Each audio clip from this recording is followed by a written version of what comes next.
It is my honor and privilege to introduce the former First Lady, Michelle Obama. Good evening, everyone. It's a hard time, and everyone's feeling it in different ways. And I know a lot of folks are reluctant to tune into a political convention right now, or to politics in general. Believe me, I get that. But I am here tonight because I love this country with all my heart. And it pains me to see so many people hurting. I've met so many of you. I've heard your stories. And through you, I have seen this country's promise.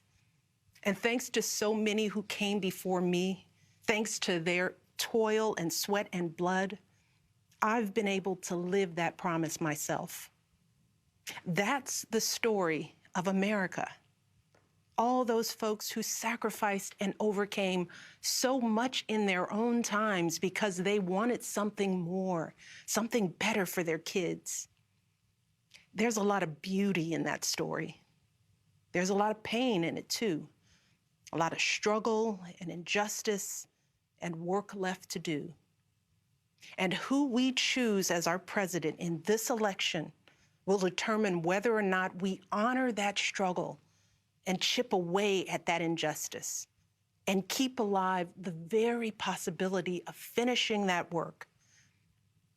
I am one of a handful of people living today who have seen firsthand the immense weight and awesome power of the presidency. And let me once again tell you this: the job is hard. It requires clear-headed judgment, a mastery of complex and competing issues, a devotion to facts and history, a moral compass, and an ability to listen, and an abiding belief that each of the 330 million lives in this country has meaning and worth. A president's words have the power to move markets. They can start wars or broker peace. They can summon our better angels or awaken our worst instincts. You simply cannot fake your way through this job. As I've said before, being president doesn't change who you are. It reveals who you are. Well, a presidential election can reveal who we are too. And 4 years ago, too many people chose to believe that their votes didn't matter. Maybe they were fed up. Maybe they thought the outcome wouldn't be close. Maybe the barriers felt too steep, whatever the reason. In the end, those choices sent someone to the Oval Office who lost the national popular vote by nearly 3 million votes. In one of the states that determined the outcome, the winning margin averaged out to just 2 votes per precinct. 2 votes. And we've all been living with the consequences. When my husband left office with Joe Biden at his side, we had a record-breaking stretch of job creation. We'd secured the right to health care for 20 million people. We were respected around the world, rallying our allies to confront climate change. And our leaders had worked hand in hand with scientists to help prevent an Ebola outbreak from becoming a global pandemic. 4 years later, the state of this nation is very different. More than 150,000 people have died, and our economy is in shambles because of a virus that this president downplayed for too long. It has left millions of people jobless. Too many have lost their health care. Too many are struggling to take care of basic necessities like food and rent. Too many communities have been left in the lurch to grapple with whether and how to open our schools safely. Internationally, we've turned our back, not just on agreements forged by my husband, but on alliances championed by presidents like Reagan and Eisenhower. And here at home, as George Floyd, Breonna Taylor, and a never-ending list of innocent people of color continue to be murdered, stating the simple fact that a Black life matters is still met with derision from the nation's highest office. Because whenever we look to this White House for some leadership or consolation or any semblance of steadiness, what we get instead is chaos, division, and a total and utter lack of empathy. Empathy, that's something I've been thinking a lot about lately. The ability to walk in someone else's shoes. The recognition that someone else's experience has value too. Most of us practice this without a second thought. If we see someone suffering or struggling, we don't stand in judgment, we reach out. Because there, but for the grace of God, go I. It is not a hard concept to grasp. It's what we teach our children. And like so many of you, Barack and I have tried our best to instill in our girls a strong moral foundation to carry forward the values that our parents and grandparents poured into us. But right now, kids in this country are seeing what happens when we stop requiring empathy of one another. They're looking around wondering if we've been lying to them this whole time about who we are and what we truly value. They see people shouting in grocery stores, unwilling to wear a mask to keep us all safe. They see people calling the police on folks minding their own business just because of the color of their skin. They see an entitlement that says only certain people belong here, that greed is good and winning is everything, because as long as you come out on top, it doesn't matter what happens to everyone else. And they see what happens when that lack of empathy is ginned up into outright disdain. They see our leaders labeling fellow citizens enemies of the state while emboldening torch-bearing white supremacists. They watch in horror as children are torn from their families and thrown into cages, and pepper spray and rubber bullets are used on peaceful protesters for a photo op. Sadly, this is the America that is on display for the next generation. A nation that's underperforming not simply on matters of policy, but on matters of character. And that's not just disappointing, it's downright infuriating. Because I know the goodness and the grace that is out there in households and neighborhoods all across this nation.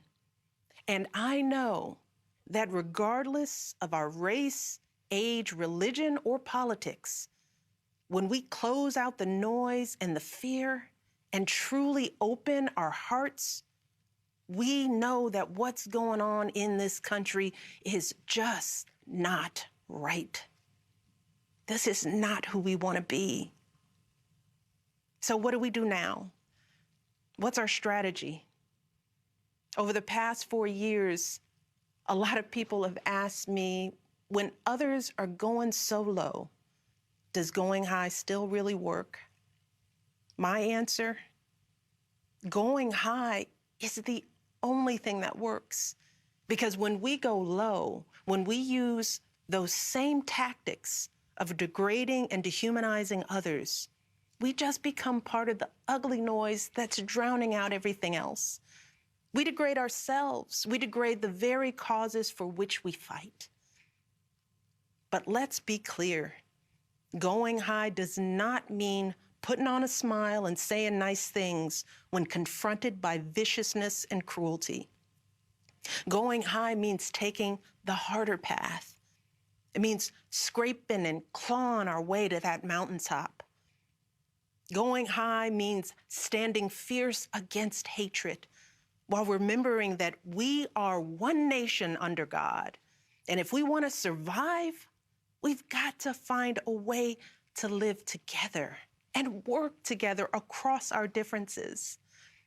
And going high means unlocking the shackles of lies and mistrust with the only thing that can truly set us free, the cold, hard truth. So let me be as honest and clear as I possibly can. Donald Trump is the wrong president for our country. He has had more than enough time to prove that he can do the job, but he is clearly in over his head. He cannot meet this moment. He simply cannot be who we need him to be for us. It is what it is. Now, I understand that my message won't be heard by some people. We live in a nation that is deeply divided, and I am a Black woman speaking at the Democratic Convention. But enough of you know me by now. You know that I tell you exactly what I'm feeling. You know I hate politics, but you also know that I care about this nation. You know how much I care about all of our children. So if you take one thing from my words tonight, it is this. If you think things cannot possibly get worse, trust me, they can and they will if we don't make a change in this election. If we have any hope of ending this chaos, we have got to vote for Joe Biden like our lives depend on it. I know Joe. He is a profoundly decent man, guided by faith. He was a terrific vice president. He knows what it takes to rescue an economy, beat back a pandemic, and lead our country. And he listens. He will tell the truth and trust science. He will make smart plans and manage a good team. And he will govern as someone who's lived a life that the rest of us can recognize. When he was a kid, Joe's father lost his job. When he was a young senator, Joe lost his wife and his baby daughter. And when he was vice president, he lost his beloved son. So Joe knows the anguish of sitting at a table with an empty chair, which is why he gives his time so freely to grieving parents. Joe knows what it's like to struggle, which is why he gives his personal phone number to kids overcoming a stutter of their own. His life is a testament to getting back up. And he is going to channel that same grit and passion to pick us all up, to help us heal and guide us forward.